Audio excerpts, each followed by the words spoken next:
Toolset, tap Touchpad with four fingers as a notification center. In Windows 11 Home, right-click on empty area on the desktop, and then select Personalize. Next, click or tap Bluetooth and Devices. Scroll down the screen, find Touchpad, and then tap Touchpad. Tap four finger gestures, and then scroll down the screen. On top, click or tap drop-down menu, and then select Notification Center.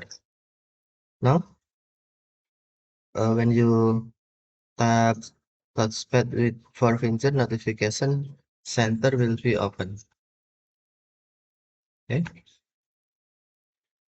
Thank you for watching. Have a nice day.